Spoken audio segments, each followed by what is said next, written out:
Hello, everyone. My name is Igor Tomic, and today we are recording one of the episodes of the Fintech Garden. And that's a new year, 2026. And last year was the year of the changes in financial industry, and everyone heard about the stablecoins quite a lot. So today we are discovering the topic how stablecoins are changing the B2B payments. And I would like to welcome Kebbie Sebastian, who is the CEO and founder of Merge. Hello, Kebbie. How are you today? Good to be here, Igor. Thanks. Thank you. And I would like to expose a little bit of your experience to our audience. Can you tell us what is your experience and what are you doing right now?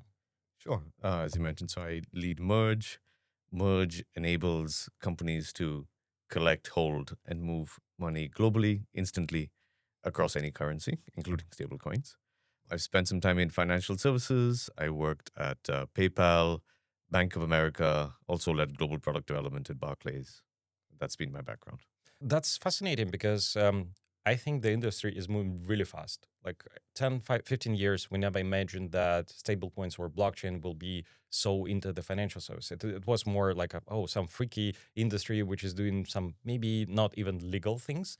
And right now, the perception changed dramatically. Like last year, Stripe acquired Bridge. Everyone is talking stablecoin. Even JP Morgan is jumping into issuing the deposit coins or tokens and then the cross borders. So what do you think changed in the industry, why we have so much buzz and the difference in perception of the technology? I think it's down to three factors. One, certainly regulation has helped, right? There's MICA in Europe, the Genius Act in the US, and where the US and Europe go on some of this regulation, a lot of countries could follow. That's been tremendous. The second thing is just the technology itself of stablecoin gives companies or the benefit of blockchain in the speed and transparency without the problems that Bitcoin had in volatility. So that innovation itself has been very helpful. And the third is, at the end of the day, there has been friction with the current system. And that itself creates the onus to look for better solutions as businesses look for consumer grade experiences. And I think it's these. That's interesting because first two seems like consequences of the root cause. And having your experience with the financial services and operating with the large organizations, it feels like take a look on the Swift. It's been there for decades, and they had great opportunities to make the systems real time, less costly, etc., etc. So, what is the root cause? Why we have this need from the customers? Because that seems to be the root cause. Swift is exceptional in its coverage and reach, and over the last 60 years, it has worked very well for the world that was of old. But with the fintech revolution, expectations on speed have grown. You also have the rise of real-time payment networks in countries, SEPA Instant or UPI in India, Pix in Brazil. Yeah. So expectations have just changed on what is a fast payment. It should be as quick as sending a text message or email, right? That is probably the root cause of why there's a change in expectation. And there was no other option before. Domestic payments could be instant, but cross-border was always subject to correspondent banks and there was no option. And now there is an option. And that's why the interest. That's interesting thought because I'm thinking about the mobile technologies. Maybe it influences a lot because actually it overlaps with the mobile applications, this ability to instantly, instead of even emails, texting someone in real time cross border and doesn't feel like you're in different countries. Interesting. And actually, Tether existed starting from 2014, Yeah. and the road was kind of bulky because it's not that they always operated within the legal frameworks and they changed a lot. So maybe you can give your view how the roadmap or the history of the stablecoins evolved to what we have right now. Is there anything that you think worth to mention? Well, I think on frameworks, it gets mixed in with geopolitics as well, Yeah, that's right? true. While there was a lack of regulation, regulation tends to trail innovation. That there was a period of time where there wasn't as clear a regulatory structure. You then have Europe leading the way with MICA, which has been great help with VASP licensing regime and now CASPs, and in the equivalents in different markets, right? So I think that regulatory clarity has been the big unlock. But if you look at other industries where there's been disruption and innovation from Uber and taxi rides or hotels and Airbnb, etc., the regulatory framework didn't exist or Yeah. was not conducive to innovation and lagged behind, and then adoption happened when it all came together. Yeah, so it was catching up. And with the stable coins, I think it's really important to cover the difference in terms of how you're working. Because with the fiat, usually the bank is a custodian because Yeah. they hold the money. Do you think that also one of the needs that drew this innovation? That's core because at the end of the day, most companies and most individuals don't really know or care for blockchain or stablecoin. Yeah, They just want faster payments that's more transparent and meets their needs, right? And so Merge decided to get licensed both on the banking side with the electronic money issuing license and on the stablecoin and crypto side with a CASP license. And that is important because we're in the business of trust when you're moving money. And that combination allows us to give the trust of the old world that we're regulated just like any other financial institution, but the speed of the new world, which is the blockchain stablecoin world. That is important to deliver a strong proposition because payments just fade into the background and works just as well. That's really true because I think we're living in a world where the crossroads businesses are driving the innovations because you're taking the best from one world Yep. and then taking from another world and merging and fusioning in something that never existed. Maybe even from my previous experience, like we've been delivering dozens challenger bank here in UK, and that was one of the first institution which merged MEI with the MiFID II. Yep. And it feels like the history is a little bit cycling around like can we pick up something from another industry and make it more available for our customers? And it's really a great idea. I understand that. For explanation for our customers, the advantage of MEI, which is electronic money issuing, is allowing to hold the balances in Yep. electronic way for the customer. So if I load on the balance, you can hold those money legally, which is different from PSP license, where you're just processing the payments. And the WASP license and MiCA, which was introduced in Europe, allows to operate with the digital assets and the crypto assets, which makes a perfect combination. I can open an account, I can load my money. And in terms of your business as a targeting the audience, like what is the business model or what problem for the customers you are solving? Yeah. We're enabling businesses to collect, hold, and move money globally, instantly, across any currency. And the way we do that, to your point, is the combination of our EMI and VASP licenses. We've got it in France, which is a tier one regulator that has a very, very high bar on regulatory and compliance. That's true. And that was important to go to a place where we're held to a high standard. Yeah. And so the use case that we're able to deliver is for customers, faster payments. So compared to Swift, where normally it might be 3 days, we're talking about 30 seconds or less with full transparency end to end. And that is not available in the current world for cross-border international business payments. It's a tricky question because sure, at cross border existed I don't know for 1,000 years. I was fascinated like a small shops in New York they operating with the cross border transfers to India.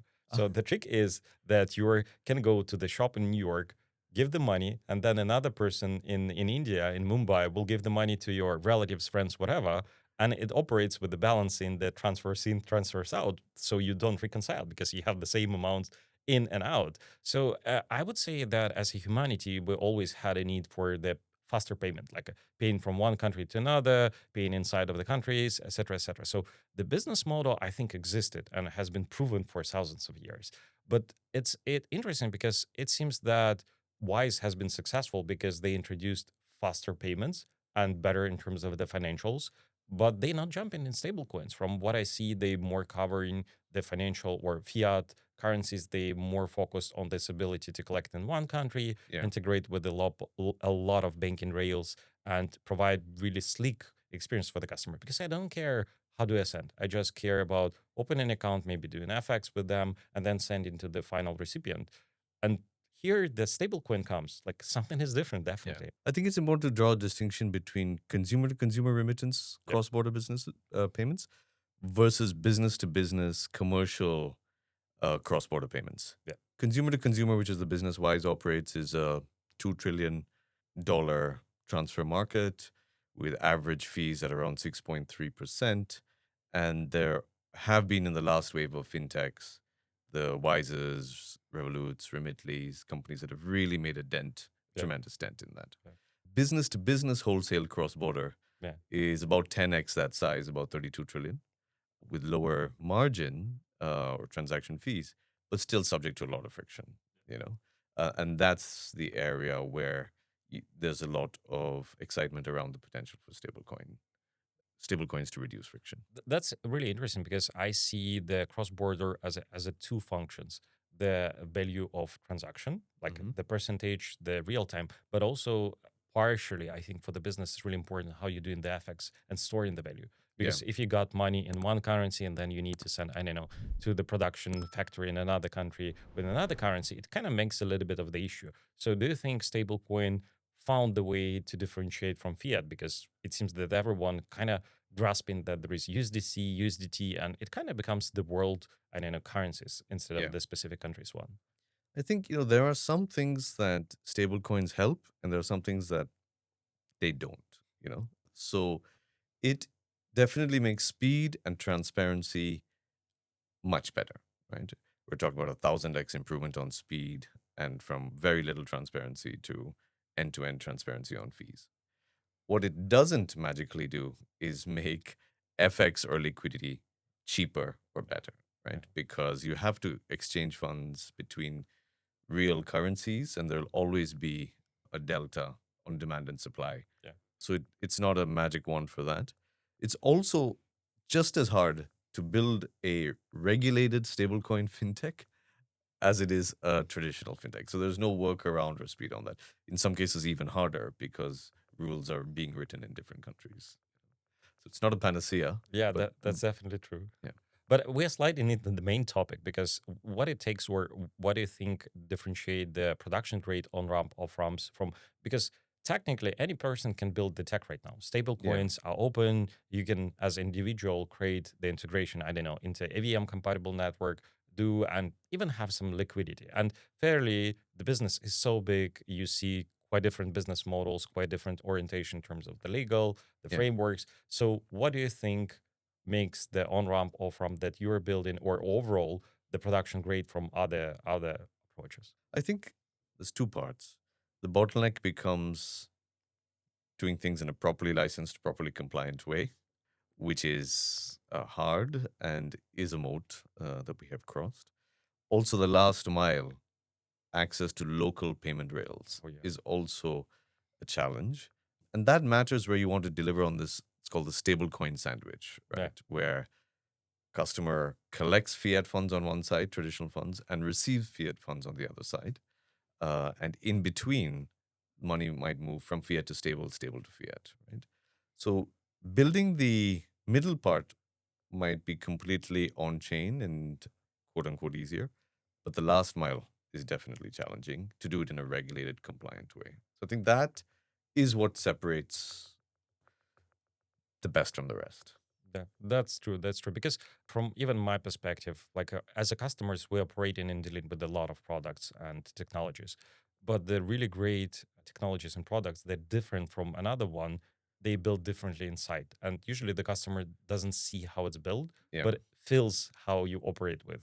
absolutely. And in terms of scaling up, because that's another question. Okay, we have all the requirements, we have regulator frameworks. I think right now in 2026, it's fair to say that we have clear rules, do and don'ts. So you know what Mhm. exactly you should do. There is really good discussions between OTCs, on ramps, banking rails, how to integrate and make sure that the infrastructure is powering the business model. But what about scaling? Like, what are the challenges there? There's the scaling of transactions, and where you're right, there's been a tremendous growth, even our own transaction volumes, and where our architecture has enabled us to scale seamlessly.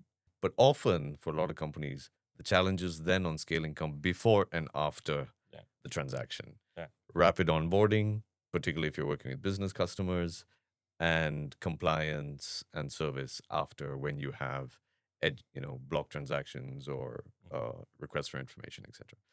And that's where a lot of the pinch point can be. Not to minimize, it's also very challenging to make sure that simple for the customer often means complex in the background, exactly. right? And so all of these hops need to be managed seamlessly between fiat rails and stablecoin rails and back into fiat. Those tend to be the areas of challenge for scaling. Okay, so we can slice it. So technology, in terms of building the tech fairly or from experience, you should build 2 steps ahead, because the time when you need to have the technology which is scalable, the water is past the bridge. So you Yeah, cannot do the tech debt while serving the clients. Usually you need to think in advance of the time. So it's there. The second one is to have the proper compliance framework, because when you already have the transactions, you need to be fast to serve the clients to make sure that the KYT rules are followed, that the compliance check are done, that you have the proper framework for asking additional information, checking, approving, or even declining, blocking the clients. Okay, that's clear. I would add flexibility in your architecture, Yeah, right? Because new chains are coming, new stablecoins are launching. It's a very rapidly moving industry. And if you've set up your process and architecture in a way that's um, boxed in, that's going to be challenging as things move. that's our bread and butter. I think that as a DashDevs, we can talk about hours about the technology, microservices, how you're doing the flexible. So for me, it feels maybe this way. If you have something that you need to fix to make it more scalable, it's already tech debt, because technology over, I don't know, 25 years changed dramatically. Like we started with one languages, and then the overall approach, and we have really good examples on the market, like Netflix. It's driving huge traffic. It's serving a lot of customers. So technology has the way how to create the infrastructure, architecture, how to make sure that you're even updating testing. I have a friend at Facebook who is always joking, like we're doing the beta testing for 2 million customers, and that shows that we as a financial industry, we can grab different examples from other industries and embed into our frameworks and how we work with the technology. So here I think I'm more interested about the financial industries, and Mm. that's technology crossed. The compliance, it's really important to have all the frameworks. But another one which is always fascinates me is the liquidity, Yeah, because when we're dealing with the fiat world, it's pretty straightforward. We have the P&L, we have the cash flow. Every time when I don't know, I would like to top up my neobank account, I can take the cards from other bank. We're yeah, doing the acquiring. It might be T+3, T+0, depends on your setup, I don't know, business model. And then the money follows those balances and changes which are happening. But with the stable coins on ramp, off yeah, ramp, the liquidity is biggest problem, because you're literally operating within 2 different worlds. yeah, The customer is giving you, I don't know, £100, but then you need to convert and send to another country, I don't know, to Philippines, yeah, and then maybe convert into the Philippine pesos back. So yeah. what do you think the challenges there about the liquidity? Yeah, that is the job that we solve for, the problem we solve for. That's our job in the sense of two things. We're orchestrating liquidity providers at both ends, Yeah, but equally as merge, we go direct to source on stablecoin yeah, liquidity, right? So everywhere we're as close to the metal as we possibly can be, and that provides an advantage relative to having multiple parties in between. You know? But it's back to this point on FX liquidity will be a problem to be solved. And it's one thing to do it for US or UK or Europe, but to do it in 100 countries like yeah. we do is definitely a challenging task. Yeah, because in this case, you cannot take approaches. I don't know, if you're doing something in UK, it cannot be applied to countries in Asia and vice versa. And that slides us to another topic that we agreed to discuss. I think it's important right now to be in regulation and compatible with the banks and current fiat infrastructure, Yeah, because that's the two-way road. You can bring the money from the blockchain world using off ramp, and you yeah. can bring back the fiat to the blockchain world. So, what do you think your understanding and vision from right now? What is required to be in a good collaboration with banks and even the regulators nowadays, and as ramp, Yeah. on ramp, off ramp? Well, it definitely helps if you have worked with a tier one regulator in a tier one jurisdiction Hmm. because they just have a very high bar, right? And so the licensing structure we have is no different from the licensing structure of any of the top fintechs in the world. So that provides a lot of comfort with working with banks, you know. And the second is in the detail of how you run your compliance programs, which again, if you are held to a high standard, you're required to run bank grade, enterprise grade tech, security, and compliance. And that's what's enshrined based on the regulatory posture that you have. We see banks as collaborators, right? In the sense of we're the API upgrade that they may be seeking. And there's a lot of space to work together, uh, given the history and common regulatory frameworks that we have. It's interesting. I will go a little bit into the details because you mentioned several times tier one with the regulations in France. Like Yeah. maybe certain examples, what makes it different? Because I don't know, right now there is a huge appetite in different countries worldwide, and the requirements might be different in the United States and France. I don't know, Yeah. somewhere in Asia. So what are those differences? What Yeah. they looking for, which is harder, or I don't know, what is the questions there? Yeah. I think it is in order to get the license, Yeah. you're required to be operating complete audits and operate at a level of maturity in your processes that just takes time, Yeah. and investment. And so, in what, and that's what we have done, right? So, the tier one jurisdictions require that, so you can be sure that, you've done as much as possible to mitigate any risk of money laundering or being out of compliance. And that's important when you're working in a world that is very new, like Yeah. the whole Right. blockchain world, right? So that's the difference in terms of what you're being held to do. Okay, so takeaway, and it's quite good to grasp it. So usually regulators they really like that you have proven experience, that you're not coming out of the blue. You have certain execution results, something that they can touch, review, audit, and feel comfortable with. Yeah, And that kind of feels as an upgrade from existing business models. You mentioned that merge is also giving the fiat services. So yeah, basically, the usual FX, the usual cross-border transfers. So it feels like an upgrade and step-by-step game by bringing the stable coins, educating the regulator, making sure all the questions are covered. But from another perspective, I'm thinking because as a usual business, like I don't know, you're doing digital products or operating in internet, it doesn't feel that you have a lot of demand for the stable coins. So what changed in the nature of the customers, yeah, what they operating model, and what additionally you need to check? Because I can kind of imagine I'm a business, I would like to open the bank account. I'm uploading my documents, they checking through the company's house, they yeah, making sure that I'm eligible and opening. yeah. What additional is checked for the stablecoins and on ramp from? It all happens behind the scenes. Yeah. It is the source, the monitoring of the transaction, the monitoring of the blockchains, programmatic compliance frameworks that are monitoring. That happens behind the scenes. Yeah.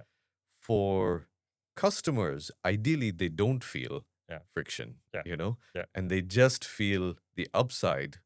And the upside will be in a world where there's 24/7, 365 money movement, your nature of business won't be constrained by your geography, Yeah. right? You can hold funds in different currencies, pay out all over the world, receive from all over the world with the least friction, and that's what stablecoin would enable. So ideally, it's less challenging. Okay, so if we put it, I would say this way. So imagine 10, 15 years ago, you're a UK company. You're opening an account in a local bank, and usually you hold the currencies in the local currency. So you have British pounds. If you're lucky enough, then you're able to open USD account. Definitely you have Euro account. But if it comes to, I don't know, some currencies which are not local and usually used, it's really hard to do because banks, they don't do the other currencies. And if you, I don't know, paying once again to Philippines or any other countries, then you need to somehow the way to store the Philippine peso and then dispatch it to another country. So in this case, I think stablecoin enables you great variety for holding different currencies. The use cases Yeah, for businesses. Number one, there can be cash repatriation from emerging markets where you have FX volatility. yeah, So that's the first. Second, for some businesses where they leave a lot of funds in buffer, so yeah, pre-funded accounts, yeah, stablecoins creates the opportunity to reduce pre-funded accounts.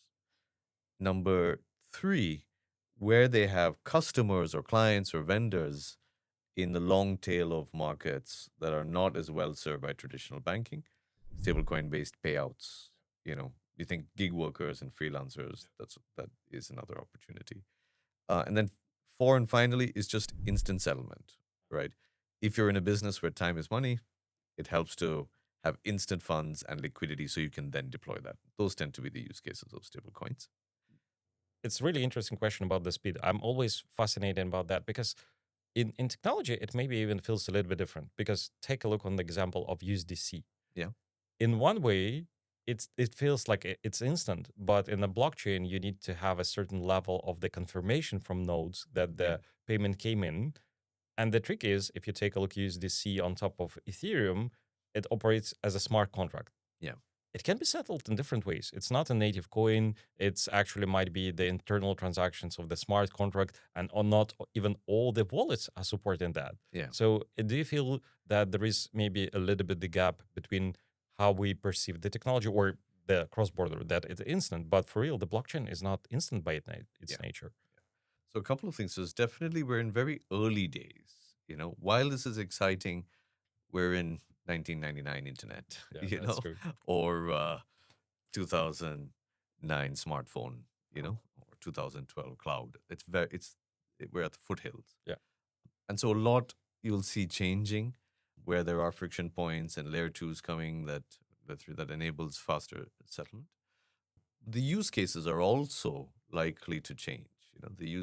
Wherever dollars and euros are used is where you can imagine a future where stable coins are used. So the underlying tech has a way to go to make sure all the use cases are catered to, Mhm. but it still represents an upgrade on current in terms of speed and transparency. I think it's not even about like you can slice it in different speed. In terms of the technology speed, it might be the same because you can always scale the tech for the usual banking. Yeah. That's a good example with the faster payment in United Kingdom. No one is asking why I have to wait a couple of days. It's settled instantly. Like Yeah. if you send it from one bank to another, then definitely there is a last mile because some banks might not be as good with the settlement and closing the business days. Yeah. I still have examples in European Union when the instant SEPA, not so instant for the banks. So that's question of the technology. But what is really important, I think, to highlight that's a difference in regulation. The moment that you are signing the transaction to the blockchain, it's already executed.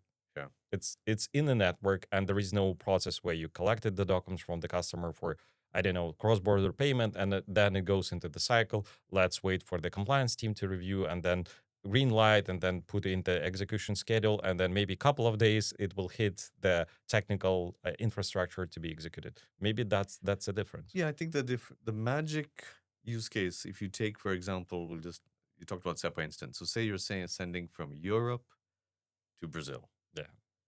Within Europe, the collection of funds is an instant transaction because it's via SEPA instant. Yeah. Within Brazil, the payout is It's instant instant. because it's PIX. Yes. But going from Europe to Brazil, right now there would be, call it 3 to 5 intermediaries or correspondent banks. Yeah. Each one has to do their own checks, and that increases the potential for a transaction to be blocked or slowed down. And the difference is on stablecoins, that part becomes just instant, Yeah. right? So when it works well, it works very well. The bottleneck becomes national infrastructure. Yeah. And not all countries have instant local rails. And there is a lot of appetite. Like the world is changing, and I think regulators they grasping that if they do not work and introduce better frameworks for different technologies, including blockchain and stablecoins, the local infrastructure will fail because no one wants to work with the old technology. It will be pushed out of the usage by customers, not even by the companies who are doing the business. There's definitely a push on local RTP networks, Yeah. local real time payment networks. I think there's 80 plus and growing. So that's the current wave. And the next wave is likely to be frameworks for clear licensing and regulation on blockchain technologies. That's really good. That's drives a lot of, I think, appetite and motivation for innovation because I think it covers a little bit of the episodes that we've done because you mentioned the compliance and we did the episode with the Ledger IO, so I recommend to watch it. We actually discussed how the illegal activities attract and there is a demand from the governments and regulators to explore how those activities are tracked down and then potentially even closed. So that's really interesting. And they provided the service, which is called Ledger IO for that. And another episode that I think we did last year, it was with Lexicon, and he was really passionate about how we see the shift in the custodian and how the wallets are owned because the banks is holding you money, but with the stable coins and blockchain, yes, we have non-custodian wallets and custodian wallets, but there is a choice from the customer. Do I own my money? Is I'm accountable as a security and working with those funds because they're sitting on some device and protected by my security, but not someone else. Yeah. So even if the bank got, I don't know, hacked, my technology and my local wallet is safe. I think we covered all the three topics that we discussed, including the ability to differentiate the production grade from non-production on-ramps. But I'm recently started to ask this question. What actually I've missed? Like one question that you would like to be questioned and highlight to our audience. I think the question we get a lot from treasurers or companies using it is on the lines of very practical is how will it help me? Yeah. You know? And the question behind the question is relative to my current setup. And I think the answer on the come up is how do you solve for regulatory risk, counterparty risk, process risk? And I think the key thing is just licensing has come a long way. So we're Yeah. as regulators and a bank. Process wise, we are as close to the metal as possible. As a company, we're backed by Octopus Ventures and Coinbase and Hashed. And so sort of tier one on that front with respect to counterparty risk as well.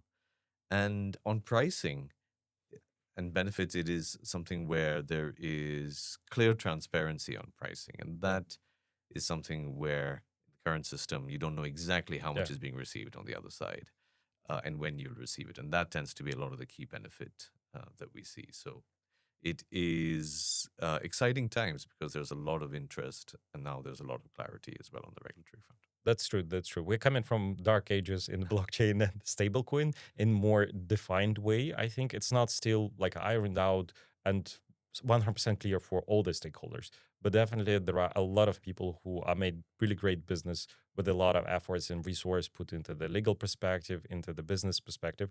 So I really thank you, Kebbie, for this fruitful discussion. I really like the outcomes and takeaways for our audience. So thank you for your time today. Thanks for having me. It was great to chat with you. Thank you so much. And please subscribe to our social networks. Please follow us on YouTube. More episodes are coming on the different topics. So thank you for listening today. And we're looking forward to see you on the next episode.